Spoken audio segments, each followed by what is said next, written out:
Hello, everybody. Welcome to the Media Boat Podcast. Today is Wednesday, October 21st, 2020. This is episode 250. Yes, you heard right. This is it. We've made it to episode 250, 250. Damn, I thought it was going to be next week. No, it's this week. It's today, episode 250 of the Media Boat Podcast. If you don't know what we are, welcome. And the Media Boat Podcast is a podcast about media. Movies, television, video games, and music, not necessarily in that order. Yes, go ahead. I jumped you. 250 episodes, and we still can't get this right. Yeah, you almost. I have to say your name first, and then you can speak. Yes. I have to let you. I have to give you permission. Yes, please give me permission. My name is Matt. His name is Mike. I'm Mike. He's Matt, and unlike it says in most of your podcaster catching feeds, we are not a boat podcast, even though boat is in our name, and it tries to clump us with it. We are not a boat podcast. Who says we're a podcast about boats? Because when you type in Media Boat Podcast, it pulls up other boating podcasts before it gets to us. That's happened before. That's not new, but that's funny still. It's still funny. It's still funny. It'll never not be funny. So we always start the show with movies. We usually start the movies with the box office, and believe it or not, there is somewhat of a box office this week. Throw huge quotes around box office here because as we listed last week, there was new releases the past 2 weeks. Sort of. And that includes our number one movie this week with $4.1 million, Honest Thief. Yes, Liam Neeson stealing $4.1 million. Yes. Followed by number two, The War with Grandpa, which we also talked about last week, coming in at $2.5 million. That's sitting at 7.2 domestic, because that's been out a few weeks ago. Last week it was number one and about 5 million for that. So your top two films are making $11 million. Yeah. Not too bad. Not good. It's a pandemic. Number three is Christopher Nolan's own Tenet, still laying on there with $1.6 million, adding to a modest $50 million domestic total. The real reason we're doing box office right now. Oh boy, 50. That's probably not even close to its budget. No, but this is domestic totals. Yeah. This is week, what, 4? Yes. Yikes. No, week 7. Week 7. How did 7 weeks pass? For some reason it says week 7. Probably right. It's probably right. That just release date September 3rd. Yeah, time goes quick. And your number 4 and 5 might sound familiar because they are not new movies. They are re-releases, theatrical re-releases. But they are holiday movies. Yes, just in time for Halloween. The Nightmare Before Christmas, which is not a Halloween movie, it is a Christmas movie. Let me be clear. $1.3 million, and Hocus Pocus with $750,000. So, if you have kids and you want to take them to some theatrical Halloween entertainment, check your listings at the drive-in. Or check your Disney Plus because it might be there. Actually, I think both of them are on Disney Plus. I know Hocus Pocus is on there because I watched it there. There you go. Still bad. It's probably not good. Campy. It's very campy for it's not aged well, even though they are making a Hocus Pocus 2. Yeah. But that's not in our news segment. I guess now it is. No, it is not in our news segment. I'm just saying because I name dropped it. Before we get to the news section, though, we do have a few new releases of sorts. At least you have new releases down here. I don't know if they're actually coming out or not. Let me see here real quick. That answer is no, those are not coming out. Okay, well, I will skip that then. Wait, sorry, only one. It is The Empty Man. It's getting a wide release from 20th Century Studios. Okay, what is it? Don't know. I'm guessing horror. But also stars Stephen Root, the comedian. Sure. And Joel Courtney. I don't know. Anyway, now we can talk about movie news and our first story here, which is about a new pitch program that actress Margot Robbie is promoting. Robbie? Promoted. Robbie? Past tense. Robbie? Promoting. Promoted. Sorry. Called the Lucky Exports Pitch Program. Co-founded by Margot herself, was designed to help women writers break into the action and franchise film market. It has seen a stunning 100% sales return on its 6 original pitches. Each of the 6 women writers in the room marked their first major sale following the workshop, all in the action or genre arena, and all with commitments for distribution. Starting in most cases with no more than a logline or title, the writers work together with guidance from their patrons and guest speakers to help break story and develop pitches for their original action ideas. Almost all projects were sold in a week-long roadshow to major buyers across the industry. Buyers included Warner Brothers, Universal, New Line Cinema, Sony, and Blumhouse. They all purchased the scripts, and I think all of them are going to be feature films except for one, which will be turned into a TV series. That's great. I mean, pitch programs are always weird because like they are either like super successful or you never hear anything about them. Mm-hmm. And so it's good to hear of one that was not only successful, but successful for almost everybody involved. Right, and it's successful for all women writers too in an action genre. Right, exactly. And you haven't traditionally seen a lot of scripts written by women in action films. So yeah, no, I'm excited to see what comes out of this. Right, and this is twofold because not only are these scripts sold, but they have distribution deals attached to them, meaning they will get made within the next year or two. That's good. I mean, now the production has ramped up enough, I guess that can now start on some of these projects, which is good. Yep. All right, our second story moving on is also about films in the future, which you've gathered in a little section we like to call Future Films Bits. Yeah, so these are all bits. production related. So Yeah. we're not going to see them necessarily soon, but they are in the pipeline, which is key. Yes, so they're coming, but we don't know when. First up, Media Boat favorite Michael B. Jordan and his Outlier Society production company will join Warner Brothers in bringing Static Shock to the big screen. If you're a millennial around our age, you will remember Static Shock as a WB kids cartoon in Saturday mornings. I did not watch it personally. Did you watch Static Shock? I watched Static Shock as the animated series. I loved it. It originally started as a Black-only comic book company as a part of DC, which DC then swallowed up and became a part of them. And Static Shock was the one character that came out of there to have success and ultimately brought into the DC fold in 2008.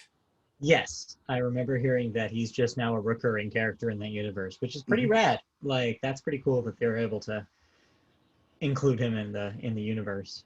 But yeah, I think this is great. I don't see why not. Like, why not make this a movie? You need more movies with Black superheroes. Michael B. Jordan is a perfect person to bring on the project. Right, and as we will call back to when we discussed Michael B. Jordan establishing this production company, that it will mainly focus on bringing social awareness and empowerment to the Black community. Yeah, makes sense. In other bits, we have Justin Lin, who is in post-production on Fast 9, F9 as it's being called, is also in talks to direct the final 2 installments of the Fast saga and finally bring it to a close after 20 years of franchise history. So 2 more after 9, so 10 and 11. So it ends after 11, right? So I think instead of doing 10 and 11, you do part 1 and part 2, FX1 and FX2. Oh, that's smart. That's smart. Except there are already movies called FX1 and FX2. So you can do that, but you can say Fast X, Fast and Furious X Part 1, Fast and Furious X Part 2, or something like that. Right. I mean, I assume that's not going to be 2 separate movies. That'll just be a part 1, part 2, kind of like Infinity War and Endgame. That would make a lot. I would say Infinity Gauntlet because that was the original script, but it's Endgame. No, that would make a lot of sense. But the question, of course, is when we'll see Fast 9 and 2, how Fast 9 leaves our characters is whether it would make sense to develop. Here's what you do. You call the first one FX, and then you do the last one be Fast Forever. Or Fast see you again. No, too soon. Fast Family. Fast Family. It's about family. Anyway, in other bits, let's keep rolling on these bits. In Marvel news, Spider-Man 3, that would be the, not that Spider-Man 3 that you're thinking of, a third Spider-Man after Far From Home, Homecoming and Far From Home, is currently shooting in New York. Doctor Strange and the Multiverse of Madness is expected to start shooting after that. And now plans are underway to start shooting Thor Love and Thunder starting in January. So the Marvel machine is back up and running. Yep, Liam Hemsworth Instagrammed a photo of him and Taika Waititi doing a script table read. Yeah. So that production is underway and on schedule. I'm not sure if the schedule shifted for Marvel. I assume it did. But according to the new schedule, it should be on schedule. Yeah. So we'll see. Now, whether or not that's theatrically released or not is going to be the big question mark, because as we mentioned last episode, Disney has now completely restructured. So who knows, with a focus on streaming. So who knows if big tentpole theatrical releases are even their priority even more. Anyway. Right, but do note that Black Widow is scheduled for a theatrical release. Therefore, I think Marvel films under the Marvel contract means they have to be theatrically released. Existing contract. I want to know when the new, with where the cutoff is and where that is. Be interesting to see. All right. Next up in these bits, Craig Robinson, Andy Samberg, and Common are producing and starring in an action comedy called Super High at New Line Cinema. Super High is being described as exactly what it sounds like, a superhero movie where smoking a special strain of weed gives superpowers to the smoker. Yes. I hope that Andy Samberg is the superhero because that would fit, I feel. Yes. This will be an interesting sequel to Sky High. Or How High. Hey, it completes the trilogy. Yeah. How With, high. Of course, Your Highness being the one-off. God. You reminded me that Your Highness existed. Thank you for that. And lastly in our bits, we had a reveal trailer for Disney's Raya and the Last Dragon today with a March 2021 release date for theaters. That looks pretty cool. It's Raya, not Raya. Raya, whatever. I didn't watch it with sound on, okay? I was working. How could you? I was working. Anyway. But yeah, this looks cool. Yes, as most people have pointed out, it looks like Avatar, Legend of Korra. You can see... Not shocking, seeing as they have the same influences. Yeah, like exactly. You have to think about like where is actually that coming from, because that's probably what they're like the kind of the folklore kind of angle is probably what they're working on there. Right. So but looks good, and they put in theaters into the trailer, so we'll see. We'll see. That's a big we'll see, I think. Yeah, it is. All right, that's it for movie news. I understand you watched a movie this week. I watched a movie because I did not intend to watch a movie. I mean, it says you watched a movie, but I'm not really sure. This could also be interpreted as you just stared up at the sky for a little bit. Could be. Because I'm talking about Clouds, the new movie from Disney+. Although it is not from Disney. Okay. This is a Warner Brothers produced film. Okay. That somehow Disney is distributing through Disney+. Sure. I don't know. There's been weirder stuff. It's called a Disney Plus original, but produced from Warner Brothers. I mean, speaking of weird deals, just real quick as an aside, so talked about Ted Lasso last week. Ted Lasso has a similar kind of complicated origin story. So it's based on characters from NBC Sports, but it's a Warner Brothers production, but it's an Apple TV Plus exclusive. Makes you think. So yes, Anyway, so yes, Cloud is similar, it sounds like. Yes, Clouds is similar in that. And also Clouds is based on a true story, which I do not remember ever happening. May Clouds or do may not exist. actually happened. Clouds do exist, so I believe this is a true story. Yes, but this is based off a song called Clouds, which came out in 2013, 2012, and apparently was big enough to chart on the billboards. Yet I do not have a memory of this. Yeah, I don't know. Yeah. I don't know for sure. So Clouds Fall is the story of Zach Sobek, who was a high schooler who was diagnosed with bone cancer. And instead of wallowing in self-pity, decided to reach for his stars and potential and create an album with his best friend, which they got signed to a record deal and basically chronicles his final year. As he wrote a song, got signed to a major label, the song blew up and charted in the Billboard before he died in the following year or the following spring. Yeah, no, I've not heard of this either, but Right. I guess it happened. Well, the director heard of it because the director is the same director who did a short story about Zach Sobek when he was still alive in his final year. Okay.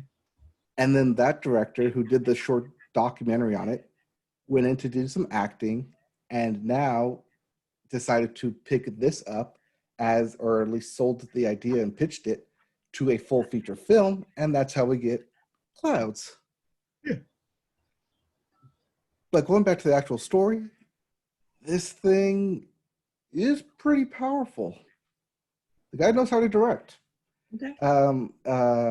The big star, when your big name is Nev Campbell, you have to pull a lot of your basically unknown actors. And boy, did he do that, because there are several times where I dropped my phone, looked up, and just stared at the screen like, let me watch this scene play out. You have captured my attention. Okay. You have brought a tear to my eye. That's some of the powerful acting you get out of this, and something that you don't get a lot, because after this was done, it recommended the other I Have Cancer film, Fault in Our Stars, also on Disney Plus. Makes sense. And so I decided, hey, let's watch this and compare it. Oh no, don't do that. Oh, I did. Let's compare it to a theatrically released film starring Shailene Woodley. And? Clouds is better. Yeah. Figured. Yeah. Mainly because Clouds has an active protagonist, which I like in a film, where your main character who has cancer does not try and be defined by it, but rather pushes through it and is active throughout the film and drives the film. Whereas with The Fault in Our Stars, Shailene Woodley has cancer, but is constantly pulled everywhere to do stuff and is a passive protagonist. Yeah. Whereas I like active protagonists who actively do stuff and actively grow. So it's definitely a film worth checking out if you have Disney Plus. Obviously, it's a stream it. Yes. But I would say if I saw this in theaters, I would not be disappointed. I would probably be telling people to go watch it. Cool. Do you think in an alternate universe where different deals were being made because there wasn't a pandemic, this would have gotten a theatrical release? I believe so. I believe this also would have been that little indie unknown that you tell your friends about to go watch. Yeah. And also, as this would have probably come out in August as a late summer start of school release, it would fit right into that cycle of, oh, everyone going into high school, go see this film. It's a film about high school, but also a film about life and how you should go for it, reach for the stars and stuff. Yeah, and you saying that makes sense why Disney Plus would actually seek this out for distribution, because it's kind of something in their wheelhouse. Yes. Okay, well, cool. I'm glad it's good. I was surprised how good it was. And I think because the director directed the original short doc, knew what he was getting and knew what he wanted to get out of the actors, which is hard to do when you're not personally connected to a source material. Right. And probably are very passive, like, oh, this is the best-selling book. Okay, I'll see what I can do, rather than I've worked with the family. I've gotten to know the family through a documentary that I did. I can have them and work with the family to get exactly what an actual portrayal and actual real life is out of these characters and out of my actors. Yeah. It becomes less of an adaptation at that point and more of just like an experience kind of thing. Right. And I think that's actually a good word to describe it. It feels more like an experience as you watch it. Cool. Well, that's good. Any other movies before we move on? Like I said, I watched Hocus Pocus and it is very hokey still. You know, we're going through all the Halloween classics right now, I'm sure. No, but it did make me look up the old classic Disney Halloween stuff that would run on TV, if I could try and find it, because that stuff scared me as a kid. Yeah. We'll talk more about Halloween specials a little later. But first, it's time for television, which means we always start television with the Sports Corner. And sports are not only happening, they're going nuts right now. Because if you are into baseball, the World Series is happening as we speak. Game 2 is airing right now between the Rays and the Dodgers. Dodgers took Game 1 last night after a real impressive showing towards the end there. Yep. But before that happened, let's talk about Will Smith. Will Smith, the act? No, not that Will Smith. Not that Will Smith. Also, not the tech writer Will Smith. Right. This is a third Will Smith. Technically, it's a third and fourth Will Smith. Yes, you're right. These are third and fourth Will Smiths that are baseball players. So this is Will C. Smith and Will D. Smith? Yes, you could call them that. So explain what happened between these two Will Smiths on the diamond. All right, real shortly, Will Smith homered off of Will Smith because Will Smith does Will Smith does. Yes. The long version is Will Smith, the catcher for the Dodgers, homered off of Will Smith, the pitcher for the Braves during the NLCS Game 7. Yeah. And became that was the first time that a pitcher, or that a player homered off of a pitcher in the postseason with the same name. Yeah. It had been done in the regular season back in like the 1960s. Okay. It's been a while since that's even come close to happening. A lot of people on my Twitter were saying that it was a very baseball thing to happen in baseball, which I really appreciated. It's like, sure. Yeah, of course.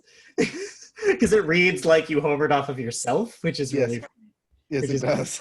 Could probably happen in baseball. Also, if you live in California and we're wondering why Will Smith was trending, and yes, not that Will Smith, that's why. Anyway, but yes, as I mentioned, the Rays and the Dodgers are in your World Series. It's happening right now. Also, real fast fact. I have to pull this up because it was kind of insane. Okay. So, until the 7th inning of last night's game, Game 1, the Dodgers had base runners, or had at least one base runner in 23 straight innings. Wow. So that's 3 games, roughly? 3 full games of a man reaching base for the Dodgers. Their offense is ridiculous. Yeah, just like watching that team, I'm like, so this is what good baseball looks like. You were going to say baseball, weren't you? I was going to say baseball. I've been thinking a lot about baseball because, real quick, baseball minute. They killed God. I'm not kidding. Just open with that. The Baltimore Crabs won their 3rd championship at the end of last season. And the last couple of seasons, whoever wins the championship then goes into a boss battle against the Peanut God and his shelled ones. Last time, the Crabs failed to beat them. This time, or no, the Shoe Thieves, the Charleston Shoe Thieves, I believe, won the championship last season and failed to beat the shelled ones. But this time, the Crabs actually almost failed and then were replaced by these deceased players that are called the Hall of, that are part of baseball's Hall of Fame. and they ended up defeating the Peanut God and his shelled army. The Baltimore Crabs have ascended into the big leagues, which basically means you can't see them play, but on some other higher astral plane, they are still playing. And you can see their win-loss record. Last time I checked earlier today, their win-loss record was 1-59. So, one time. So they've only won once. Who are they playing? Who can say? They were replaced by a new team, the Tokyo Lift. So baseball's gone international, people. They've brought in the Tokyo Lifts. The Tokyo Lift. Baseball's ridiculous. It just keeps getting stranger and stranger. It's a strange thing. Good thing we have actual baseball for a week because, as you mentioned, I'm going to segue right back into here. Almost over. Yep. Rays play Dodgers. Game 2 is tonight. Unlike the previous series where they play the games straight day after day, this will be a normal World Series break. So they'll play 2 games, a day off, 3 straight games, a day off, and then 2 games, which means by next podcast, we will either have a World Series champion or they'll be playing Game 7 next Wednesday. I have a feeling after seeing last night's game, we will not have a Game 7. It's my guess. I'm going to put that energy out. That's kind of our hope. Yeah. Because going into a Game 7, anything goes. Yeah. As the announcer always say, throw out your stat book. It's Game 7. Anything goes. Anyways. All right. Let's talk about other sports, why don't we? Because baseball is not the only thing that's happening in the sports world. The Match 3. That is the Match, 3 is how it should be heard. It's not written like that. But No, because it's written as the Match 3. Match 3. The third, The Match. Sure. With Phil Mickelson, Charles Barkley, Stephen A. Curry, and Peyton Manning, is to raise money benefiting Black colleges and universities. It's golf, in case you hadn't figured that out. The Match 2, last time The Match occurred, raised $20 million in COVID-19 relief efforts. We talked about The Match 2. That was that was Phil and Tiger and Peyton and Brady. Brady, right. So, yeah, get ready for The Match 3. Yep. More golf. For those who don't know, Stephen Curry is an avid golfer and producer on Holy Moly. That's not golf. It's golf.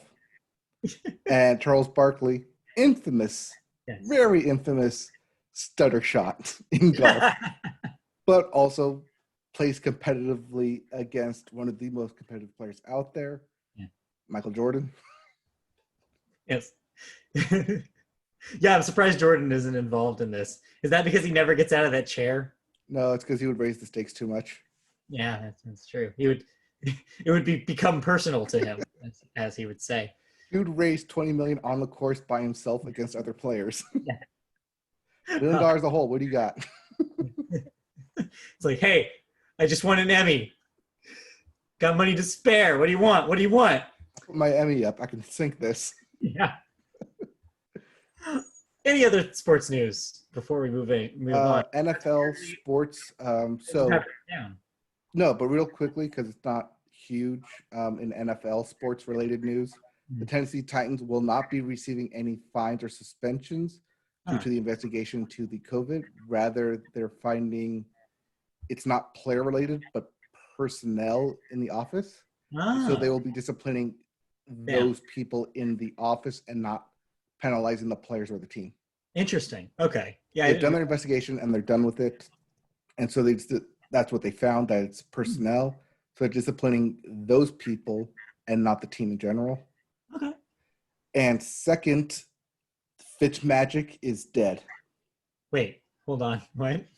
Ryan Fitzpatrick, who is 3-3 with the Dolphins, coming off of 6 touchdowns in 2 games, and a top 10 fantasy quarterback, is being benched by the Dolphins so their number 1 draft pick, Tua Tagovailoa, can start not this week because they're on bye week, but the following week. They've already declared him the starter. What? Why? I don't know. This is literally, by the way, a plot that happened this season in Ted Lasso. I'm not even kidding. Where they benched a starter for the rookie. Yes. Well, someone might be watching it because that is literally what's happening. Just sitting there like, that's a good idea.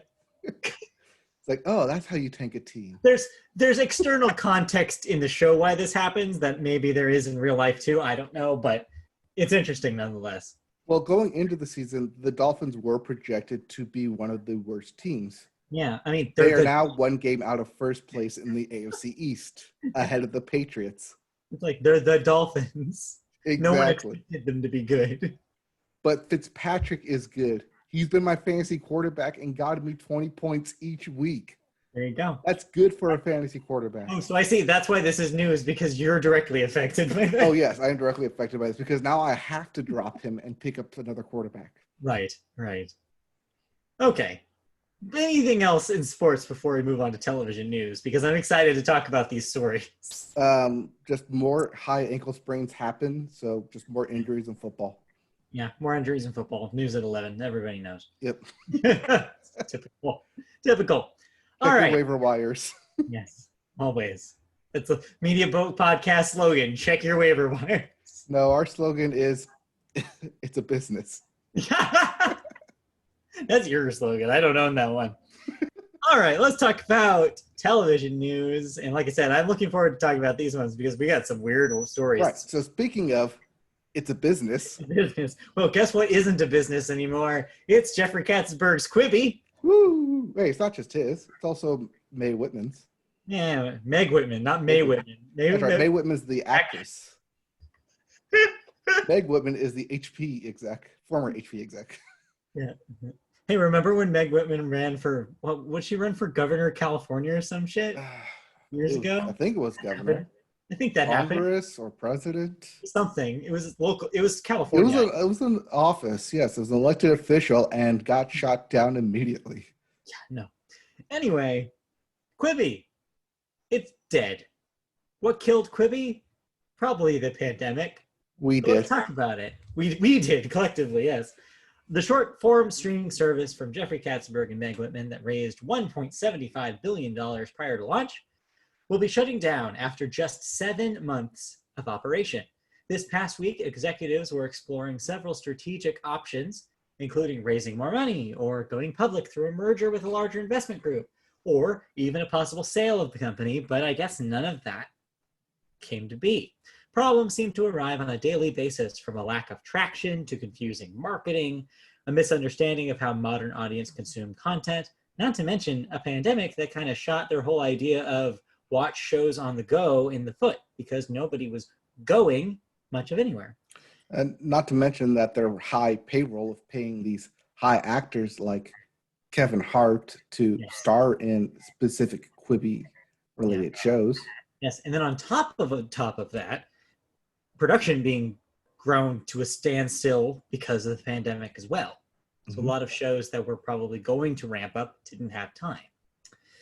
The site also lacked key features, including the ability to screenshot, interact via social media, and cast Quibi programming through AirPlay or Chromecast, two of the biggest ways to watch things from mobile devices on your television. In fact, it didn't even launch with the ability to watch on a television. It was phone only for a while there. Not only would subscribers have to value Quibi enough to pay the monthly fee, but also value it over every other app and opportunity offered on their phone. So, needless to say, right, because you couldn't even text while you were watching it. It was just, you had to watch Quibi if you were on it. So it's not all bad, though, because #FreeRaySean won Quibi its first, last, and only Emmy Award. They got one Emmy. One. I guess that Emmy is enough to mark an I in the Quibi. It's a rarely shiny exclamation point at the end of Quibi. So yes, rest in peace, Quibi, but really, who cares? 7 months, $1.75 billion. That's a waste of a lot of money, I think, is that what that means. I mean, I could I use 1.75 billion. Yeah, no, me too. I would love to waste 1.75 billion too. It'd be great. Like I said, a hashtag get media vote podcast $1.7 billion challenge. Let's do it. Okay. Our second Anything else? story. We just want to like cross Yeah. Quibi off the list. Yeah, cross Quibi off. I mean, I didn't know anybody who was watching a Quibi show. Did you know anybody who was watching a Quibi show? There was nothing on Quibi to make me want to even look at Quibi. Actually, Oh. no, there was one. There was one show that piqued our interest, and it was the Donald Sterling Clipper doc that was on Quibi. Okay. But that was literally it, and the discussion went, hey, I saw that on TV. We should watch that. That's interesting. Okay, cool. Let me explain to you what Quibi is and why you have to sign up for yet another streaming service in order to watch this. Yeah. Oh, I have to sign up for another streaming service? No, thank you. Thanks. And that was the end of the Quibi discussion. Yep. I feel like a lot of Quibi discussions ended that way. All right. Let's talk about our second story here, which is, well, not great news for a lot of people. So it's the holidays. It's the holidays, almost. I mean, Halloween is kind of the intro holiday. Then you get actual holidays like Thanksgiving and Christmas. And, well, something that goes along with that are classic holiday television specials. And there are no classic holiday television specials more classic than the Peanuts specials. So this, of course, includes The Great Pumpkin Charlie Brown, which airs every Halloween, Charlie Brown Christmas, which airs every Christmas, and the lesser ones like the Thanksgiving ones. And yeah, who cares? But those are the two big ones. It's there. Yeah, it's there. It's a holiday special. Usually you see them on ABC or CBS or something around the same time as the holiday itself. Well, guess what? Neither of those, as well as these other specials, will be airing on television, on the broadcast television, I should say, this year. Because the classic Peanuts specials, which have been airing on broadcast TV for literal decades, our entire lives, and since prior, 1965, will soon have an exclusive streaming home on Apple TV+. Surprise!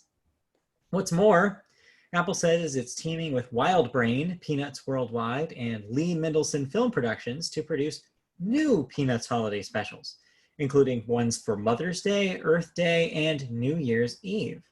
ABC has aired the specials over the past 20 years, having snatched them away from their original home on CBS back in 2000. That shows you how old I am. I literally just said on CBS sometimes because I remember way back then when it was on CBS. Apple's official press release announcing its deal for the specials only specifies that Apple TV Plus would be home to the specials, but says nothing about exclusivity. However, sources familiar with the deal say that the streamer will indeed have complete exclusivity, broadcast and streaming. Great Pumpkin will stream outside of the TV Plus paywall from October 30th through November 1st, allowing anyone that goes onto the website, even without an Apple TV Plus account or device, to watch it. So this doesn't prohibit you from watching it for free. You still can. Similarly, a Charlie Brown Thanksgiving, again, one of the lesser specials, not really what. Hey. They eat popcorn. I don't know. I like the toast scene. Yeah. Super weird. What a weird special. And how they have Franklin there, but he doesn't have a line. Mm-hmm. Yeah. Mm-hmm. It's great, right? Yes.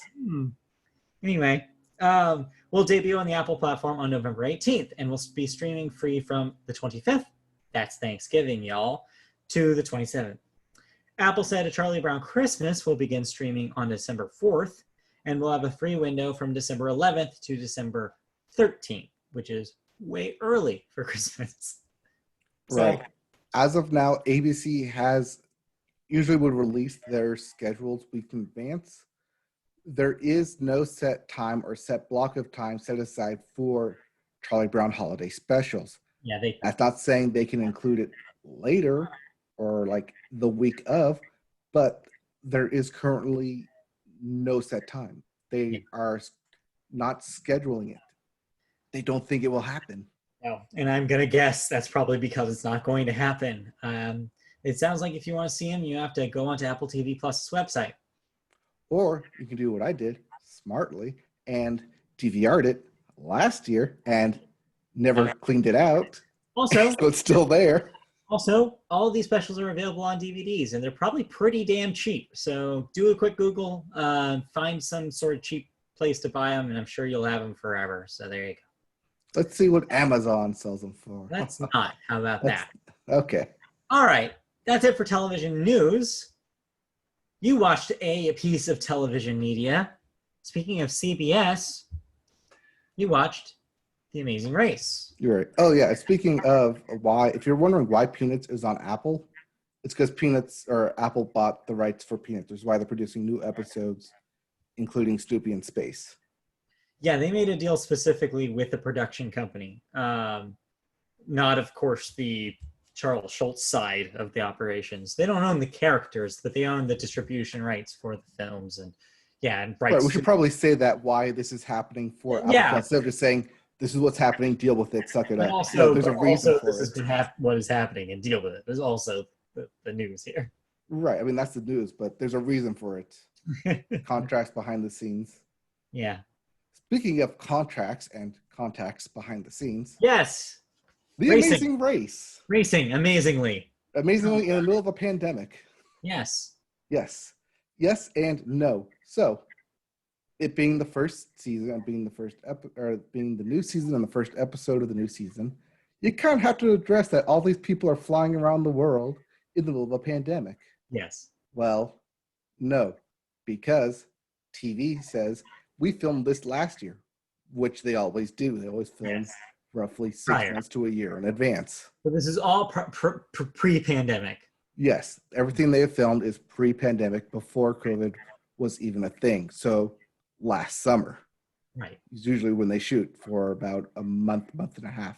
So it's just they race around the world in 30 days. So it's just a regular ass Amazing Race. Right, we have a regular ass Amazing Race. It is still weird to watch it in a post-COVID world where it's like, hey, you're on an airplane. Hey, you're dancing in a party. Hey, you're touching all that stuff. Hey, you're kissing. Maybe. But yeah, it's Amazing Race. It's back. It definitely provides a good escape to, hey, remember we could do all this? Yeah. And also, remember how you can't do all this? Hey, remember travel?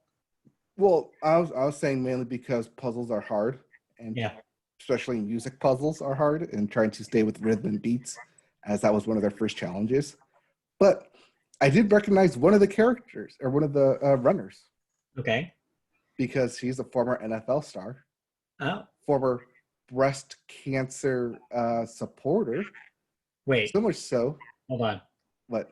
Breast cancer, like, not a supporter of breast cancer, supporter of things against breast cancer. His mom had breast cancer. Okay. So he dyed his hair pink. Okay. And became known as the guy with the pink dreadlocks. Got it. And and while he did this, he was on the Steelers. And at one point was on my fantasy team, D'Angelo Williams. There you go. Is a runner in The Amazing Race. Big week for former football players on reality television, let me tell you. We don't have this in the news, but Media Boat favorite Mark Sanchez was unmasked on The Masked Singer this week. Hey, that was last Wednesday. Last Wednesday. Breaking news. Yes. But yeah, so anyways, Amazing Race. That's right. I forgot to put that in. But yeah, I watched that too, but I only watched it because Twitter spoiled it for me. I was like, oh, I have to watch this now. Twitter spoiled it to me too because I follow Mark Sanchez. So as you should. Actually, you probably should. No, you shouldn't. He's really weird. He's way more into memes than I thought he would be. But honestly, like, I'm kind of pissed. Real quick, I'm kind of pissed about it because, like, man, if we knew he could sing in high school, how come he wasn't in the choir program? Like, yeah, you could have known him, like, I could have on a personal level. He could have been in, like, a concert choir when I was a freshman. He was in the guitar class which was taught by the choir director. Fun fact, because he used to brag to us all the time. Like, oh yeah, So Mark, our quarterback, is in my guitar class, and he's really good at guitar. I'm like, I should have known he was musically talented. Well, he was controlling a puppet, Yeah. so maybe not that much talented. Yeah. But they did throw in the hot dog reference in his little bio package, which I thought was hilarious. Yeah, you got to. When you're dealing with somebody as obscure as Mark Sanchez, you have to put in that kind of thing. Well, there was no butt fumble reference, although that would have been more specific. It would have been that would have given it away, though. Right. But there were jets, so that was something. Yeah, jets. Yes, flying jets in the package. I'm sorry, this was a tangent. Please tell me more about The Amazing Race. Not much more than that. It's back. It's safe. It's COVID friendly. Yeah. It's pre-COVID friendly, I guess. Yeah. So Amazing Race is back, and I'm going to watch it because that is my escapism right now. It remains amazing. Yes. All right, cool. Well, I didn't watch any new television this week.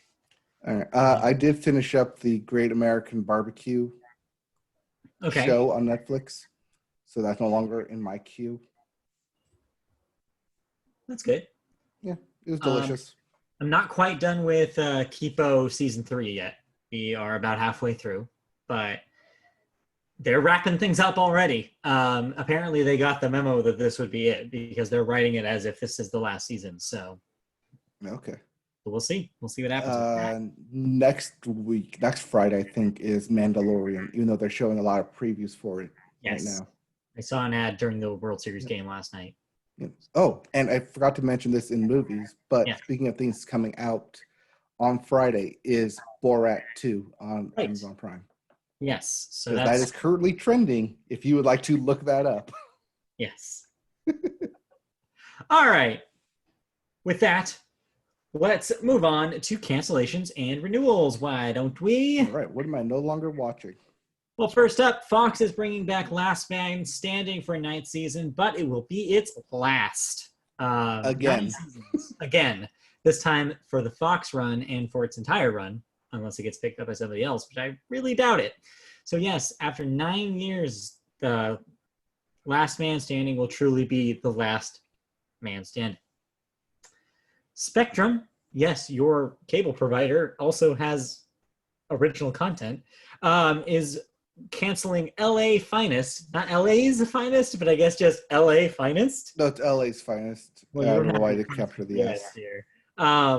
After 2 seasons. So yeah, this was the Jessica Alba I'm a Cop in LA show, which got a season 1 airing on Fox regular. Right. I remember this. And then I guess I assume they will air the season 2 when they have dead time to fill, but there's no season 3. Yeah, guess so. The Last OG on TBS, that's the Tracy Morgan show, gets a 4th season. Mm-hmm. Showtime's Black Monday gets a 3rd season. The Vow on HBO, which, oh boy, that's getting mixed. I've seen mixed opinions all over the place about that thing, is getting a 2nd season.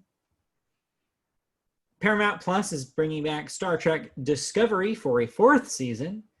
Apple TV Plus, speaking of Peanuts characters, is bringing back Snoopy in Space for a 2nd season. Netflix has canceled Away after 1 season. Away with you. It's going away.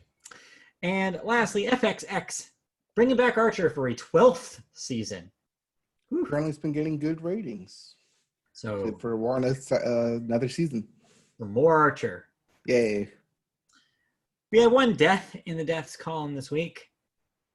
Dana Barada, age 59, a writer and producer, worked on Dawson's Creek, Jessica Jones, Private Practice. That's really young. 59 is young, and those are some pretty good TV shows. Yeah, a lot of good body of work there. Yep. All right, that's it for deaths. Time to toss it over to you so we can talk about some music. All right. We always start music with the Billboard, and we start the Billboard with the Hot 100. And your hottest song in the land right now is Mood by 24 Karat Golden, featuring Ian Dior. Yep. Number 3 is... Still don't know what that is. I still don't know what that is either. Number 2 is WAP, Wearing All Pants, by Cardi B, featuring Megan Thee Stallion. Yeah. At number 3 is Laugh Now, Cry Later, by Drake, featuring Lil Durk. I'd rather cry now and laugh later. Number 4 is playing literally everywhere. I turn on the MLB network right now and NFL network and any sporting event. I think ESPN basically owns this song at this point. It is Blinding Lights by The Weeknd, because they play it during every commercial break. And speaking of songs being played everywhere, if you're watching the newest Apple commercials, you have definitely heard Dynamite by BTS. Yep, that's been everywhere. As for Billboard 200, your albums chart, at number 1, Shoot for the Stars, Aim for the Moon by Pop Smoke. At number 2, Savage Mode 2 by 21 Savage and Metro Boomin. At 3, Legends Never Die by Juice WRLD. 4, My Turn by Lil Baby. Been a while. Back up to the top 5. Been a while since we've seen Lil Baby, as well as Juice WRLD. Yes. Back up to the top 5. And lastly, at number 5, rounding it up, Tickets to My Downfall by Machine Gun Kelly. Yeah. So, yeah, not much in terms of new stuff this week. Oh, a lot of old stuff returning. 200, but a lot of stuff resurfacing, yeah. Yep. All right. Well, if you didn't like any of those albums, we have new releases. Okay. First up, Karma and Desire by Actress. Songs/instrumentals by Adrienne Lenker. Yes. She is the singer of the band Big Thief, by the way. Okay. We also have Letter to You by Bruce Springsteen. You. Yes, that Bruce Springsteen. I believe he also has a video documentary coming out with this album as well. Yes. As he did with his last album, which was last year, 2 years ago, something like that. Something like that. We also have Visions of Bodies Being Burned by Clipping. We have I, or 3 by Fuzz. Uh-huh. Love is the King by Jeff Tweedy. Maya by John Friscante. Don't Shy Away by Loma. Forgotten Days by Paul Bearer. And lastly, Getting Into Knives by The Mountain Goats. Love to get in knives. Let me some Mountain Goats. All right. Let's get into some music news. And there was so much music news. Yes. So much so that it's not just 1, not 2, not 3 or 4 stories, but the bits. Music bits of everything. Wow, such a bits full episode. We've had 2 bits so far. We'll start with, speaking of Apple. Yes. Apple launches Apple Music TV. Yeah. A 24-hour music video channel on Apple devices, website, and the music app. Yes, you read that right. A 24-hour music video channel. So the emphasis is on the music TV part of this, isn't it? Right. Kind of like a channel dedicated to playing music videos 24 hours. What a weird concept. Why hasn't anybody done that before? I'll just wait until they start getting to some reality competitions and hire Nick Cannon. I'm just waiting until they pivot to video. Oh, wait, they did. Anyway. Wait, is that what VH1 is? It's cool that they're doing this. I'm actually planning on checking this out this weekend and seeing what it is, because I have an Apple TV. So I'm sure it's just probably a click away from me. and it'll be really cool if it's what I think it is, which is just music videos. Right, but I would hope that they would break it down into here's 80s, 90s, 2000s, rock, alternative, Yeah, I don't country, know blah, blah, exactly blah. what their schedule is right now, but what I do know is that speaking of Bruce Springsteen, one of the things they're doing is that they are going to have dedicated blocks for big event releases like this. So they are doing a Bruce Springsteen special block sometime this week in relation to his record coming out. So yes, they will have special programming like that. So will they bring back TRL? Probably not. It doesn't look like they have any sort of interactive kind of format, no hosted segments, no VJs. Well, I just say that because you can literally request any song via YouTube. Right, yeah. There's no reason to do that now with the internet. So TRL is kind of not necessary. That just means you have to bring up pop-up video. Yes, now that I would watch that. Yes, bring back the people who made pop-up video, make them do a new show. That's what I say. All right.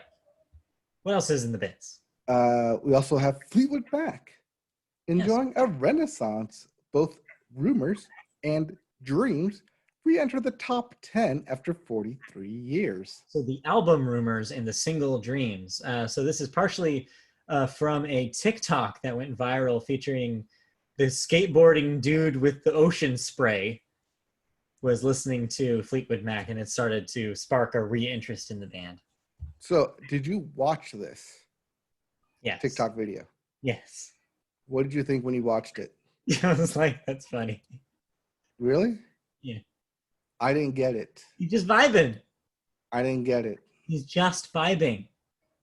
But I didn't get it. It was just him Nothing. lip syncing and then drinking ocean spray. Did we talk about this last week? I think we talked about this last week. There was nothing interesting about it. No, we talked about off podcast. Oh, that's what it was. Or I don't know, because I was talking with the doctor about it because she showed it to me like the day it came out or the day after. I was like, he's just vibing. I don't get it. What's he nothing supposed to do? Get. There's nothing What's he supposed to do? What's supposed to happen? He's just living his life. But we're all just living our life. With his ocean spray. But we all have ocean spray.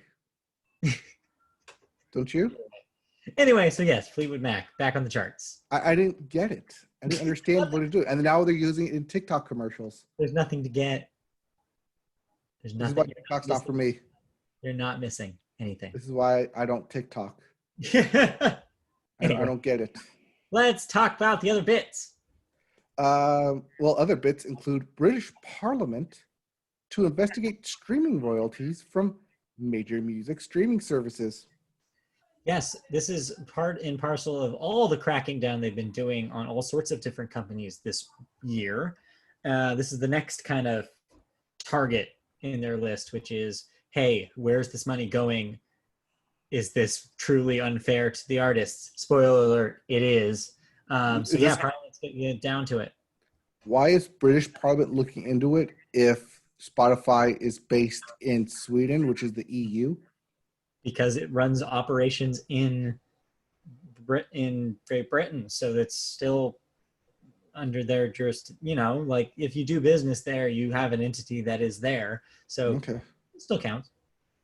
All right, but yeah, their headquarters are not in UK.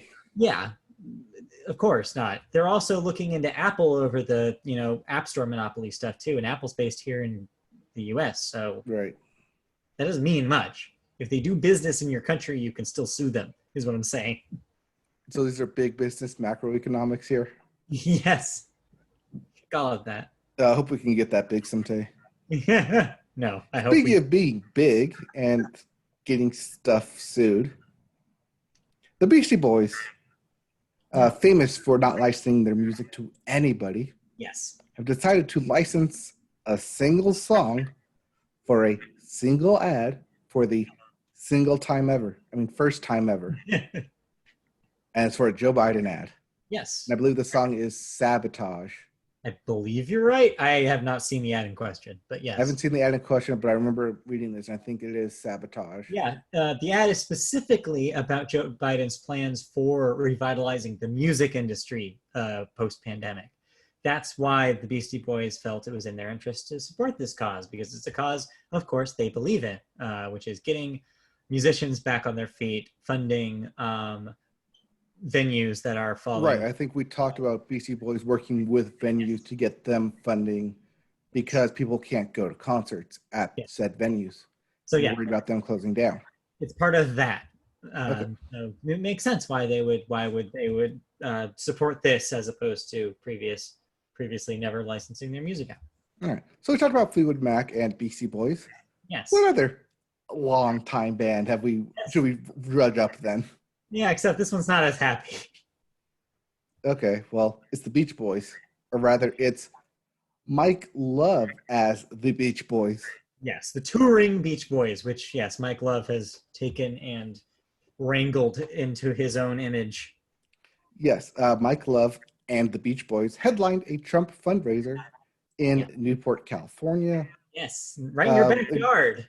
In which Brian Wilson disavowed the association. Yeah, basically. Beach Boys. This made a lot of news because they're the Beach Boys, and that usually means something, except a lot of people don't understand, is it really the Beach Boys without Brian Wilson? And so Brian Wilson himself went out and basically made a statement saying, like, yeah, no, that's dumb. I don't support this. Right, because people were trying to trash their Pet Sounds record. And then everyone on Twitter was like, no, don't do it. Brian Wilson's not a part of it. You don't have to do that. The good Beach Boy isn't part of this. Yeah, no, it's still really disappointing. Mike Love's just been disappointing every time he says or does anything with the Beach Boys brand. So didn't he win the name in a lawsuit, I think? Yes, I believe he did.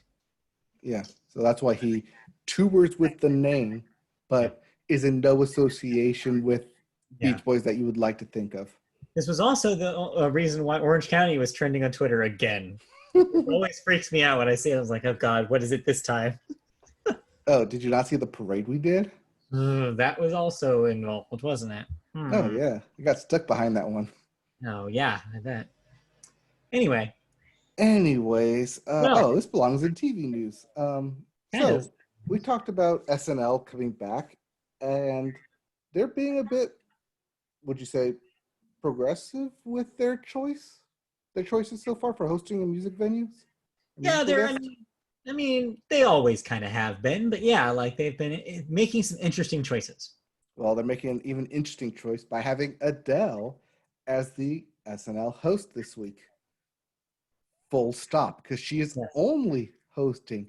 She is not the musical guest. No, the musical guest will instead be her. Yes, her. Her.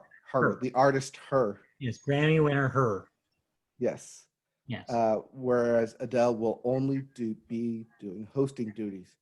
And assuming showing off her body and putting any rumors to rest, because that was the last thing we talked about with her.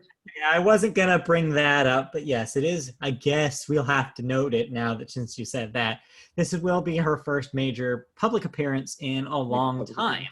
After being having the occasional camera shot from where was she? Somewhere in Africa for a little bit there, where people were taking photos of her. Yeah. Yeah, she's been all over the place, but she's going to be on TV for the first time in years. Right. I remember when she basically pseudo retired 2 years ago after winning the Grammys, and we said, hey, you should go take up residency in Las Vegas because Britney Spears was leaving the Planet Hollywood. Yeah, I don't know. It'll be interesting to see how she's doing. I mean, we kind of have been wondering collectively, so is Adele okay? Is she going to make new music? Maybe she'll make an announcement here. Who knows? How many Grammys count as pacifiers now? Or are they grown out of their pacifier phase? Also, is the next album called 31? I think she would be on 31, right? Because it's always after her age. Right. Well, it's 24 was the last one, right? 5 was the last 5 was the last one. And it's been 5 or 6 years. So okay. It's either 30 or 31, I think. Never tell a woman her age. Let's wait. Anyway. Let her tell us. Either one. It'll just be 21 again. 21. That's the name of the album. 21-2. 21 again. All right, let's move on. Lastly in the bits. Or no, two. No, not lastly in the bits. We also have Post Malone and Billie Eilish. Yes. as the biggest winners at the Billboard Music Awards, which we didn't really note No, we because didn't. they're not a really note. Yeah, just know that those are the two big winners. And also, Also, broadcasters removed Vote displayed behind Demi Lovato's performance. yeah, this However, bit of like a conspiracy kind of thing on Twitter about okay, but they did not remove Vote from the dress right on who Lizzo was wearing during Lizzo. her acceptance, Yes. which also, that acceptance speech was very powerful and trending. Yeah, it just makes you wonder. It's like, why is it okay here and not okay there? It's just inconsistent. Noted. It is important to note though that the song that Demi Lovato was singing is a ostensibly anti-Trump song. So maybe, I don't know, maybe they didn't want to compound on it, but I don't know. It's still dumb and confusing because what's wrong with Vote? We're not saying who to vote for. It's just vote. It's an action. It's a call to action. Media Vote Podcast, by the way, recommends that you vote in this election if you're a U.S. citizen. Yep. I have a time set aside next Friday to go and vote.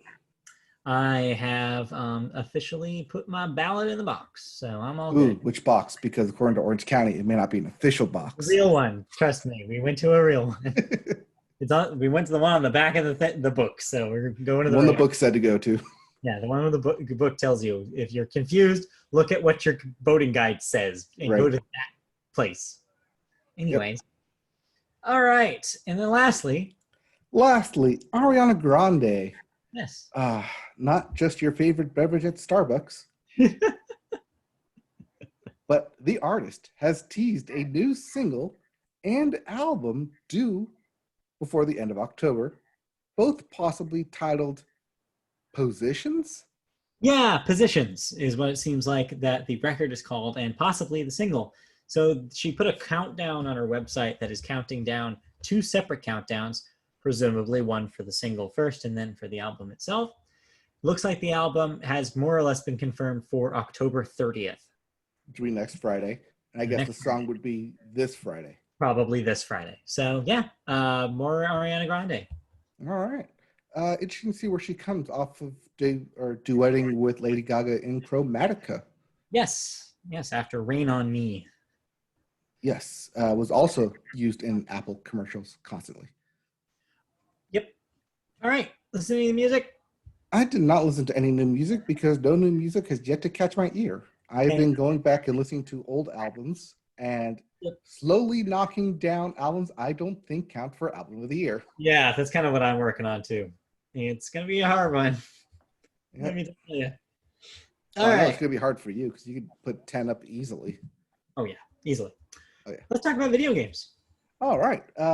With video games, we have new releases. Stuff coming out this week. Fresh, hot new video games. Including Transformers, Battlegrounds for the PlayStation, Xbox, Switch, and PC.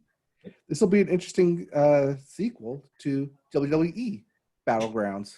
And also PlayerUnknown Battlegrounds. Yes, insert your Battlegrounds joke here. Anyway. We also have Ghost Runner for the PlayStation, Xbox, Switch, and PC. And lastly, The Legend of Heroes, Trails of Cold Steel 4 for the PlayStation. Yeah. If you didn't play the first 3, that's okay. There's a whole cinematic that can wrap you back up. I don't know anything about these games, but they're constantly coming out. And there was the one time that I walked past a what's that place? Not a Pinkberry, but like some sort of like not a frozen yogurt place. It's like some sort of like Jamba Juice. No, it's like a GameStop. No, I don't remember what it's called, but it's like some sort of like small like snack pastry sweet thing. Store. Milk and Honey. Kind of like that. I forget what it's called, but I walked past one of those and they had characters from the Trails of Cold Steel games like plastered all over the windows of this place. And I remember thinking like, Are these games bigger than I think they are? I think I know what you're talking about. It's the one in The Spectrum. for Spectrum where they Yeah. sold macarons. Yeah, what is that place? Like, and I think it's like honey something. why are they promoting Trails of Cold I don't Steel? know. Weird. Yeah, very weird. Yeah, super Anyway. weird. All right. Let's get into some video game news, and it's all about PlayStation this time. Yes, big Sony week. I don't know if it's a leak anymore, if it's basically confirmed at this point. I said week, not leak. Yeah, okay. But PS4 and PS5 specifically, parties and voice chat are gonna get technical. Mm-hmm. So, in the PlayStation blog post outlining the key features in the 8.0 update, which took place last week, and I had to update it, and it's fine. I don't know why people were complaining about it, but anyways, it detailed the UI changes brought in that tie together party and messages. So now, both apps use the same groups of players for party voice chats and message exchanges. What this essentially means is that instead of inviting someone to a party as you used to, you create a message group to invite someone to join your party. There was also some concern surrounding the nature of recording voice chat. With the new voice chat feature, which is set to come to the PS5, allowing players to record their voice chat in order to report another player for inappropriate behavior. This was initially some confusion about whether this would be a privacy issue when players on PS4 were seeing notifications about voice chats being recorded.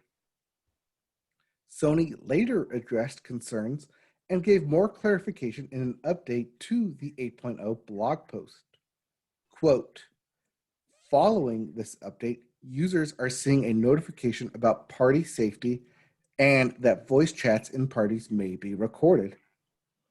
Voice chat recordings for moderation is a feature that will be available on the PS5 when it launches and will enable users to record their voice chats on PS5 and submit them for moderation review.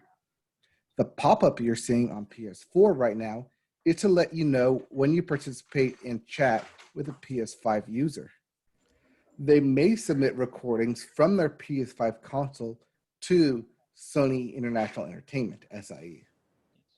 So there is a lot of confusion into, are they always recording so you can back it up, or are they only recording, say, the last 5 minutes for you to submit that? So the answer is, of course it's always recording. That's how everything is. Like, if you think that things aren't recording, you're wrong, because things are always recording you. Like, things are always talking to each other. Yeah. There's been times where I've been on the weekend saying, hey, what's for lunch? What should we do for lunch? Should we go out and get lunch? And then, wouldn't you know it, within 10 minutes, a pop-up from my Chipotle app comes up and says, hey, are you hungry? Yeah. $1 delivery via Chipotle app. What do you know? Yeah, it's like, not any surprise here. What it is interesting, though, is that at least they're letting you know. That's kind of nice. Mm-hmm. That they're saying, like, hey, we're going to start basically using this as a moderation feature.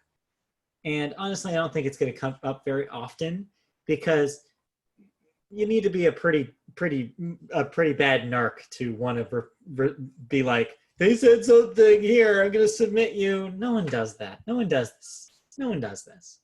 But if somebody is saying some real severe shit at you and it's real bad, at least this is now an option. So, seeing as the PS5 controller DualSense will come out with a microphone in the controller itself, so you can always record and then it can always hear you. That's where people are having an issue where if it's not on, is it still going to record my conversations in my house and send it out to someone? Or could someone potentially hack into it via Bluetooth to record something? Yeah, but then again, for that, I say look into your Google Home or Alexa standing next to it and ask if it is always recording. Yeah, exactly. Did we talk about the hint stuff, the hint video stuff last week? I think we did bring it up, yes. Okay. Because it So was yeah, part of the new UI. this was kind of all a follow-up after that kind of when we were introduced to a lot of these new features for the PlayStation 5. So Right. It was also a follow-up or a part of the sending a message or a screenshot to someone, and they would blur it out if they thought it was potentially a spoiler. Right. Okay. What else do we got? I don't know. I think this is good. I think a lot of people playing Call of Duty might specifically those people may view this as not. I don't want you hearing my conversations because I don't say nice things. Yeah. But then again, that goes in line with don't say bad things. You're listening to the UI or the terms of service. Yeah. When you use such apps and things. Exactly. Just be nice to people, I think, is the lesson. But it's so hard, says the guy who will not shut up. Exactly. Who doesn't realize his mic is on. Right. Always one. Kyle Larson. Anyway.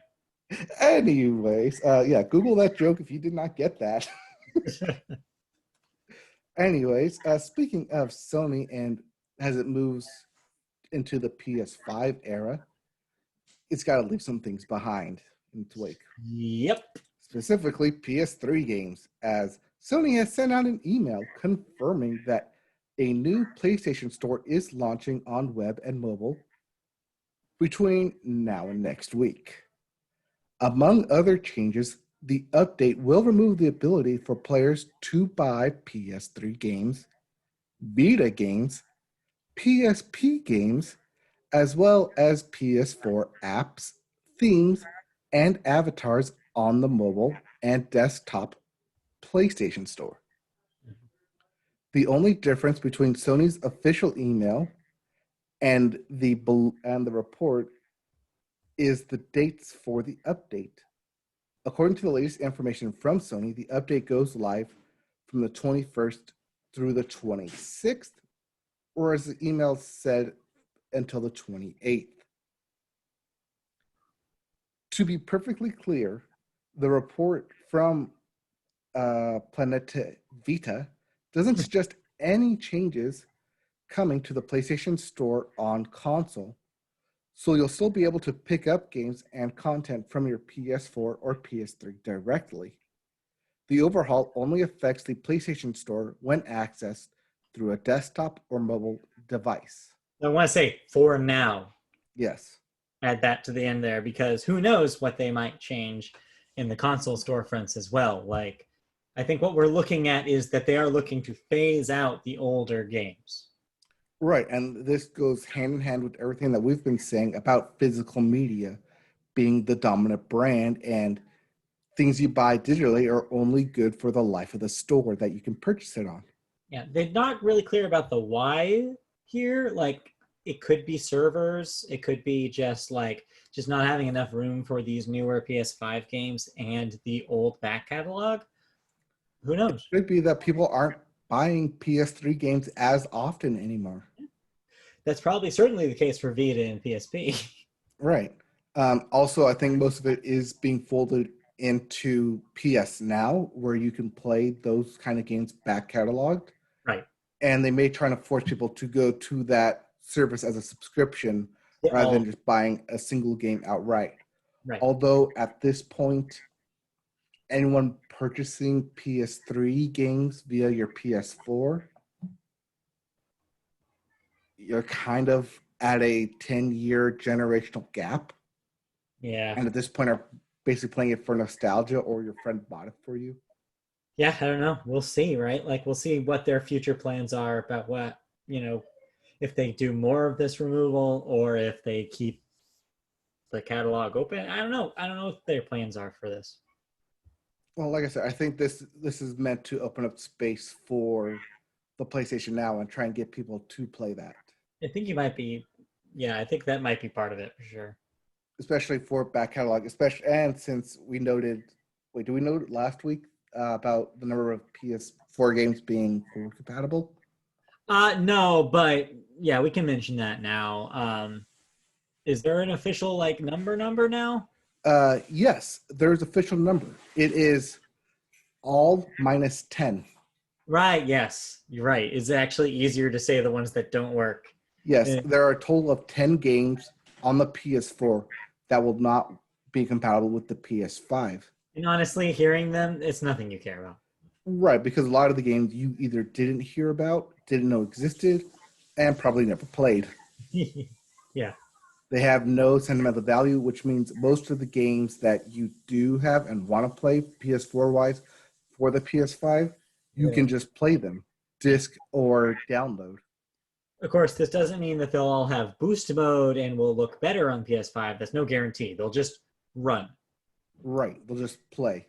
Yeah. But this is potentially a big move because anyone that was on the fence previously about buying a PS5 but not having enough content or games, you can now bring your entire back catalog with it. So Yes. As long as it's digital, I want to mention if you buy that discless PS5, because you're going to have digital downloads. It won't be able to take your discs. There's no way to transfer your game from the disc to the digital version for the PS5 version. That they don't have any sort of transfer service. right, which is why I always opt for the disk drive version because you can buy a disc and have it personalized. And as we just mentioned with PS3 games, those things will last forever. I still have a box of old PS3 games. Yes. Don't know what I'm going to do with them, So but they are there. Media Boat Podcast PSA, buyer beware, is if you have a back catalog of PlayStation 4 games that you want to still play, you will have to get the disc drive PS5. Yep. And real briefly, in other news, there was a UI, not UI, but someone looked into the storage space for a PS5, Yeah. and you're not getting a full terabyte. You're never getting the full terabyte. No, I think they said it capped out about 800 gigs. It sounds about right. I think was what it was, which means either 750 between 700 800 of actual usable storage on the SSD. Yeah. And the other like 250 was for the computing process and UI and everything. So that's it. Yeah, that's where like all the hardware lives, and it's also like to run up games and memory to run up games and stuff. Mhm. So makes sense. That's usually how all these devices are. Right. But just saying that for those of you who do eventually play Black Ops, that the current Call of Duty game, to play everything is 250 gigabytes. Yeah, it takes a big chunk of that right away. Right. In Destiny, if you have Destiny installed, that's another 100. Exactly. And that's basically all you're going to have storage for. Yep, pretty much. Yep. So buyer beware on size. And this maybe we may see an increase in size this generation. I think so. A 5 terabyte. Assets are getting bigger and bigger. I mean, games are getting bigger and bigger. I think you're going to see, they're going to need to pump up the options for hard drives at some point. Right. And I think as you see people go download only, digital only, that you will see that increase. Yes. Speaking of seeing things increase, you've been playing some video games. Yes, we do. Yes. Let's start with a game we neglected to talk about because we kind of neglected to play it when it came out. I have definitely neglected to play it. So, Well, okay, so you have yet to play this game, no. even though you talked it up when it was debuted, and like, oh, this is interesting. I've literally only been playing one video game, so you tell me about Super Mario 35. Yeah, Super Mario 35. It's multiplayer. It's online only, and it's you against 35 other Mario runners. And I don't know if it's me or if it's just the game, but I can't get past the first level. I've heard that from a lot of people, not just you. I've never played Super Mario, so I don't have like a general knowledge You'd be part of it. of this is how, like, it's a famous first level. Everyone knows it. Everybody knows. Except if you didn't play it. Yeah, except for people who don't. Yeah. So I get past the first level and then like die in the second level, but for the most part, it's just people trying to run that first level over and over again because every time you hit like 10 coins or something, you can send a different mushroom or attack. Yeah. Mushroom, Goomba. Yes. Enemies. You're sending enemies to other people's screens. Right. Different enemies, different blocks to affect other players. So so it works like Tetris 99, but for 35 people. Yeah. It works. It's fine. I'm not going to stick with it because it's too chaotic for me, I think. Yeah. So you won't be too upset when they get rid of it on March 31st, 2021? Nope. I will not. I don't thing. think there's even an option for like 2-player mode on this either. Just single player online. No local co-op. There's not even like a connection thing like there is on Tetris 99 now, where you can hook up with a friend. Mm-hmm. It's just the against whoever matchmaking mode. So right. That's why I use Tinder for a matchmaking mode to hook up with a friend. Yes, the ultimate battle royale. Anyway, what else is on the list? A demo was on the list. A demo I talked about last week. We teased a little bit about this. So you've been jamming out some Kingdom Hearts music. Oh, I have been jamming out to this hard. And by hard, I mean like every day. Okay, all right. So there's only 4 tracks. There's also the 2 co-op tracks, but there's mainly 4 tracks in the single player. You should probably say what this is. This is Kingdom Hearts Melody of Memory demo version. Yes, and I really, really, really highly suggest, even if you're a fan of Kingdom Hearts and plan on playing this, download the demo because it is a different style of gameplay. Yeah. Also, don't do what I did and play some of this on mute. Why would you play a rhythm game on mute? Because I'm playing it with my Switch while the game is on. So I don't want to disturb the game and the announcement. I just want to play on my Switch as it's going. I didn't put my headphones in because I don't want to be rude. I want to listen to the game. You have to dedicate. But I also want to play the rhythm game as it's going. You can't do multiple things. You have to dedicate time to rhythm games. You have to do just that. All right. So I downloaded this twice. Okay. I downloaded for the PS4 and for the Switch. I will say for the PS4, it runs smoothly. It plays like a Kingdom Hearts game, and I'm saying that because I've played them all on PlayStation, that it feels normal. The buttons feel correct. Yeah. You're able to attack and with Donald and Goofy and everything and jump, and it feels like a Kingdom Hearts game in rhythm format. Mm-hmm. It feels great. That being said, I prefer it on the Switch. Okay. Because the buttons on the Switch, for some reason or another, are more responsive than that of the PlayStation. So, theory. I think what you might be experiencing here is that there might be maybe a slight calibration difference between the visuals and the sound on your television setup and your sound system setup than directly from the speakers of your Switch. Possibly. But there is no way to, like with most rhythm games, there's no way to calibrate that setting in the demo. Yeah. Rats. That is bad. That is a bad thing because you don't want a possibility of a delay in a rhythm game because it can really screw you up. Right. But that being said, when I played it on the Switch, it played great. I like the play style. I like the gameplay. The only thing I don't like about it is that it's a $60 game for a rhythm game. Well, I mean, it's going to have like how many songs? Like if it 140 songs. Yeah, if it has 140 songs, I'd say that that's worth the price. This demo has 4. Okay, so that's where I keep maybe kind of tricking my brain to saying it's not a lot because it is. It's 140 songs played in 2 styles with 3 different difficulty levels. So it's not just 140 songs. It's 140 times 2 different styles, so that's 280 times 3 different gameplay, so that's 840 songs styles Yeah, when of you put it play, that way, that's a lot of content. plus story, Mm-hmm. uh, and plus co-op. Yeah. Yeah.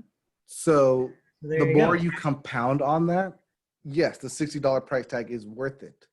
And also, your birthday's coming up. Yeah, but this is a November game. I know. But you could just, somebody could say, I don't know, put some money in your Venmo account and you could use it later.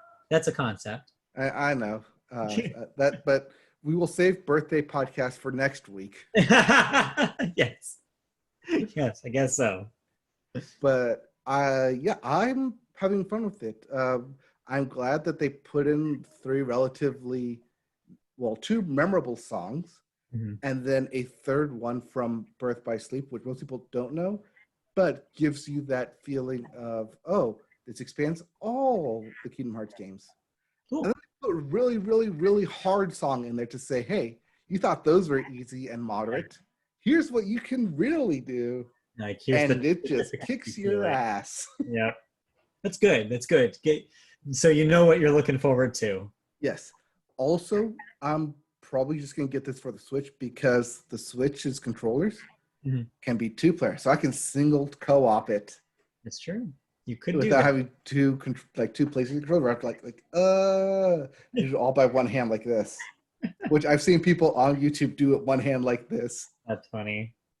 And I'm like, yes. But no, I'm glad to hear that's good. I was gonna pop into this and then I was telling you pre-pod that my Switch is full memory wise, so I need to get an SD card, I guess, at some point. But yeah, I do plan on trying this out because I love rhythm games. Yeah, it definitely plays like a good rhythm game. It is limited in that you don't get to do any items. It's just straight up attacking and rhythm to the beat. So I feel like it is missing out on some aspects of the game. So you said this was a November game. Do you know the exact day? 15th, I believe. Okay. 13th. That's the big week it's big week for everything. That's also console release week. But it's also big week for rhythm games because Harmonix's Fuser is the 10th. So Right. back to back rhythm excitement happening. And then I'm taking that Monday off for personal reasons. For PlayStation reasons? No, for wife reasons. Oh, even better. Huh? Yeah. Even better. Yep, that's a 1 year. I see. That's right. Yeah, so I'll be spending all that time playing Kingdom Hearts Melody of Memory. Comes out afterwards. Anyways, so that's the demo and stuff that we got to catch up on. Yeah. Which is good. Now let's get to the beat of this thing. Yeah. Okay. There's a new game that came out last week that we talked about. Okay. There was a new game. Yes. By the name of Jackbox Party Pack 7. Okay, so you've picked this up already and you are playing it. I did not pick this up. Oh. I've been doing what I normally do with Jackbox games is I hop on Twitch and play it with other random people. Try before you buy. I like Y'all, I love the try before you buy. So, this game has 5 new games into it, right. Part of the party pack. First up being Quiplash 3. Yeah. 3 to 8 players. Plays exactly like Quiplash, but better. I am missing something playing it. Okay. And that main thing is playing it with friends who I can shit on. Yes, it's a key part of the experience. It definitely is, because playing it with strangers, the questions don't seem to hit as hard as Quiplash 2 did. Yeah. And maybe because it's also new, I don't have like automatic answers. Like, oh, if this question pops up, I know what I'm putting. Right. But I think if you play it with friends and people you know, it's easier to play against. Plus, there's 2 modes where you can play classic. Actually, technically, there's 3. So you can play as classic. You can play with specific questions that you enter into it. Okay. And then you can play with kind of like the Enough About You from the previous, from number 5, where it asks questions regarding other people who are playing against. Okay. So it's multiple aspects. It's threefold, and I think is one of the easiest things to jump into. But I will say it's not my best game of it, Okay. which is surprising because I thought, oh, I'll just play Quiplash all the time. Not quite. All right. Because there's also a game called The Devil and the Details. Okay. Also up to 8 players, where you play as a family of devils and have to survive the torture of human life doing other random tasks via your mobile device or whatever Jackbox device you're playing on. You earn points by doing tasks, but some of the tasks you can do by yourself and some of the tasks you have to do with other people. If you have to do it with other people, make sure you have a mic or other people in the room because they are verbal tasks. Yeah. And you kind of need to do enough of them in order to pass. And that is the one thing about this that I will say is kind of has the knock against it when playing online, is that you need to have at least 1 or 2 verbal cues in order to complete some of the tasks. Mm-hmm. But I will say this about Jackbox real quickly. I kind of should have said this at the beginning, but they definitely built this thing for streaming because the delays, they've noticed delays between like people who stream and people who play. And that sometimes when they do the 10 seconds on screen, it doesn't quite correlate to what's happening on your phone. Yeah. So instead, they bumped it up to 15 seconds on screen, which translates to the probably 9 seconds on your phone. So you have a lot more time to get in your final answers rather than in past games, it was 10 seconds left. You really have 2 seconds via stream to get your answers in. That's great. They've definitely adjusted for that, and it's such a great help. Good. Because that's been a problem. It's definitely been a problem in the past. They also have a new drawing game called Champed Up. Yep. Where you get to draw different heroes or contenders to fight against it, and people vote on your drawing of what looks better, as in like the champion of trash, and then you draw like either like a bag of trash or a trash man. Yeah. Like which one had the better drawing? Trash, yeah. Like one of them was the champion of loser dads. That's good. So you had like one drawing was like a dad just on a couch watching TV, and another guy was a dad who, with the quote bubble, going out for cigs. Oh no. Yeah, no, this game sounds fun. That sounds like a lot of fun. Yeah, it's pretty fun. You get quite a chance to a lot of time to draw. Yeah. And then much like the t-shirt contest, you put 2 up there and you get to vote on one or the other.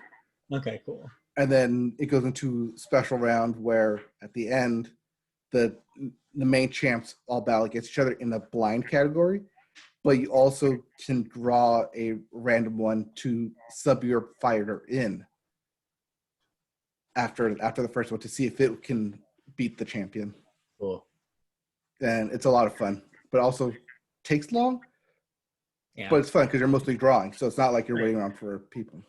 More fun for the people playing, less fun for the audience, I guess you could say. That's the kind of the downside of the drawing games. Right. It's not like the rap verse, where it's fun for the players and not so much for the audience. You have to wait 2.5, 3 minutes to hear the raps. Yeah. A fourth game is Talking Points, and this is one that I'm going to put a huge caveat here that a lot of people are going to play, but it is hilarious if you do play it with people. Yeah. Only because you need to be in the room with people and you need to have a microphone if you're going to do this online. This is the quintessential, it's a quintessential group project gone wrong. It's probably the best way I could put it. Okay. As one person is speaking while another person is putting up either different slides or phrases behind them, and they have to talk regarding what is shown on the slide. Oh, that's great. And if it's text, they have to specifically say the text and how it pertains to the overall topic that they're giving at the beginning of the presentation. Oh, that sounds so much fun. That's like an improv game. I love it. Oh, I love it. It's basically the best bullshitting game there is. It reminds me of the Whose Line Is It Anyway bit where they would show video behind somebody Oh, on the green screen? the green screen, and they would have to Try like and guess what it is. questions they were asked about it and figure out what was behind them. Kind of, except you're given like the topic up front, Yeah. it's like how to lose weight eating only rabbit food or something. Yeah. And so you have to give a presentation of that topic Yeah. and then react to whatever picture or message appears on the screen as it's a presentation behind you. Oh, that sounds like so much fun. So it's a lot of like twisting and turning and talking about one thing, and then all of a sudden like give a picture of a rocket ship and like this is, and with this diet, this is you soaring Yeah. into your weight loss goal Yeah. or something. Exactly. Yeah. Like completely random like picture, but you have to somehow have it make sense to the presentation and topic line that you're given. Yeah. It's hilarious, but like I said, something you'll need a mic or a Discord chat with, and something that works better with friends, and not necessarily something that you'll play online. Like you'll just hop onto a Jackbox game and play it with someone online, like you would with Quiplash 3. Right. Now, this last game, caveat, only 6 players. Okay. Which sucks. However, probably the best thing they've come out in a long time. All right. It's called Blather Round. Okay. It's kind of like Taboo, where you're trying to get the other people to guess the topic that you're given, whether it's a certain noun, a place, a story, a person. You're trying to get them to guess it, given only the certain fields that's available for you.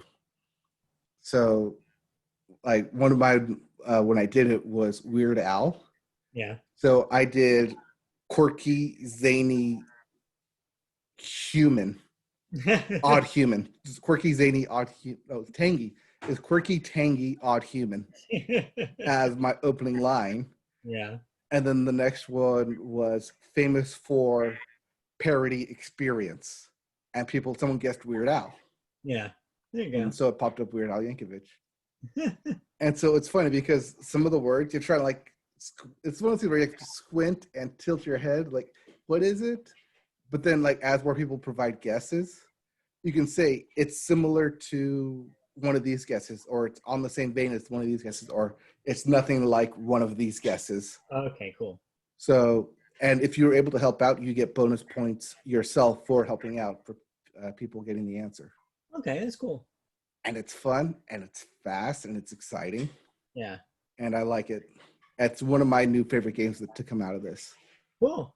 Yeah, no, that one sounded really good when it was explained on the little news story that we read a couple weeks ago. Yeah, This sounds like a pretty solid package of games. This is definitely a solid pack. Definitely highly suggest picking up. It is 5 games. Like I said, aside from Devil in the Details and Talking Points, which you would kind of need Mike or someone in the room to talk with. Yeah. They're very solid games for Jackbox 7. Cool. No, that's great. Yep. Always love new Jackbox stuff. Always good for new Jackbox, especially when it hits like this. Yeah.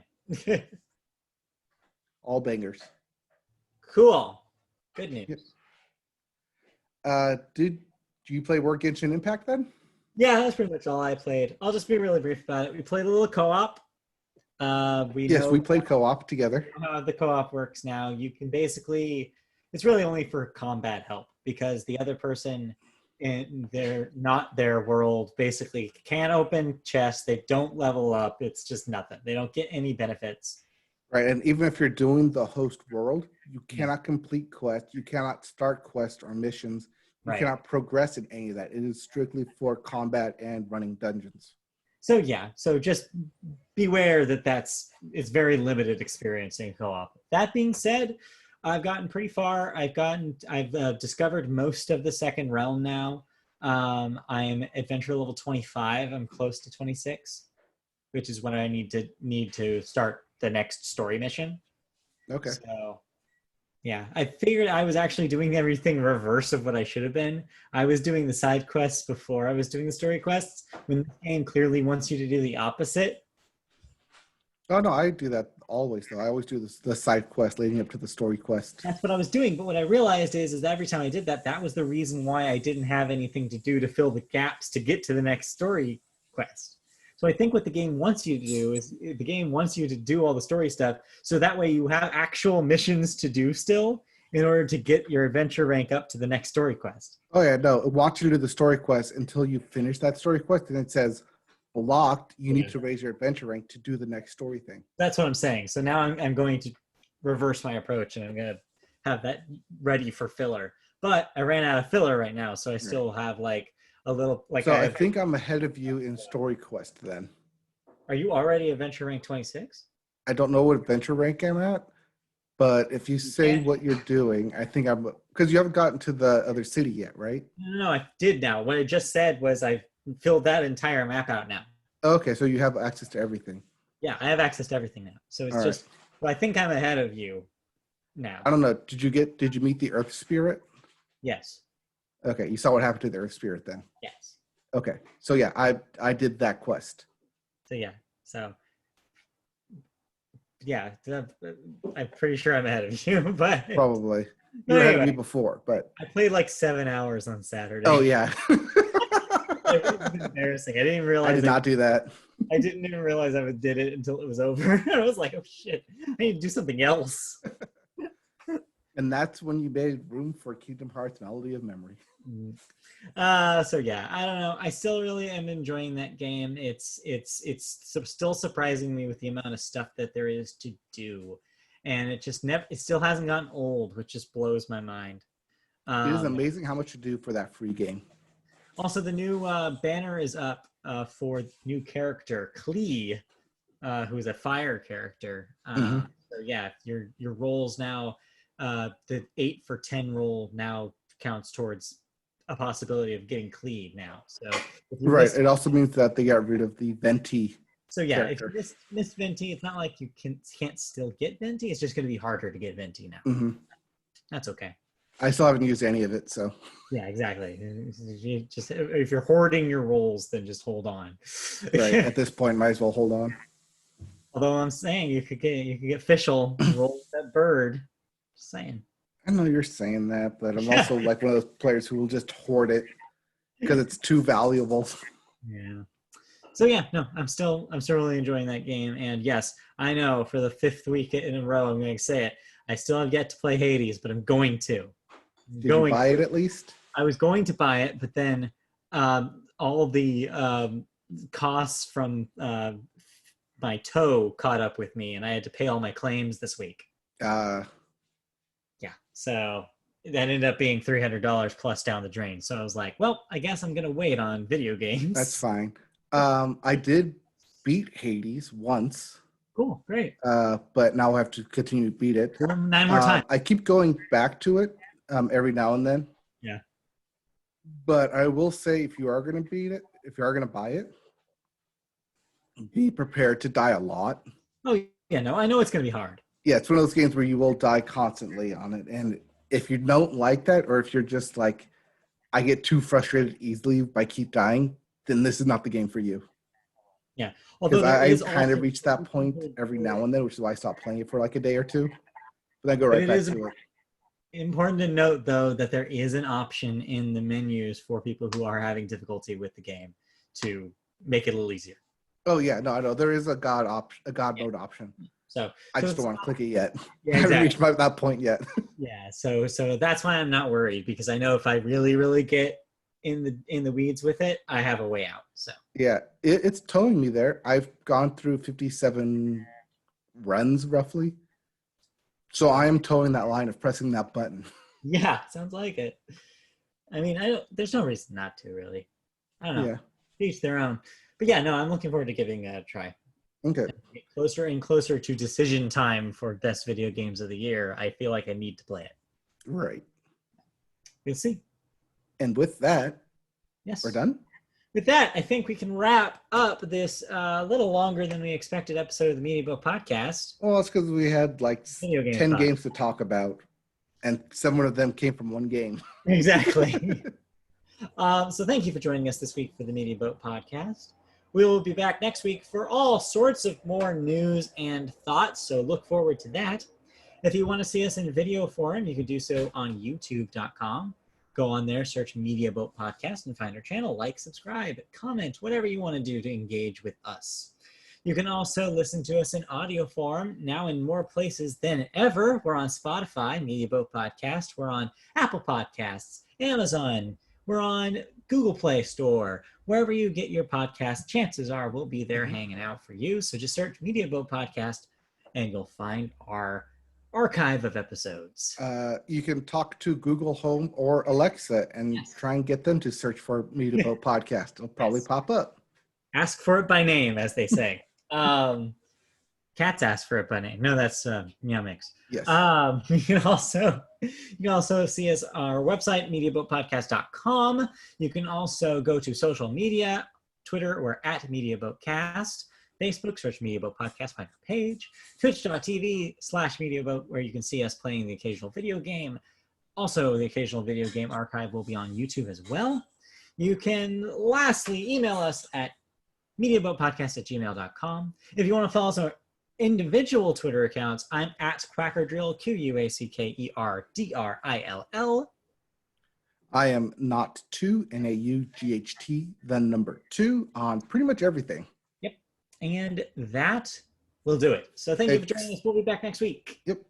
Pretty much there, everything, except if it allows me to do a player name. In that case, I am someone awesome. He's always someone awesome. Always someone awesome. Someone awesome. Signing off, as well as Media Boat Podcast. Yep. Till next week. See you guys. This has been episode 250. 250. Thanks for sticking with us for 250 banging episodes and more to come. Yep. And more next week. Okay, Goodbye. bye.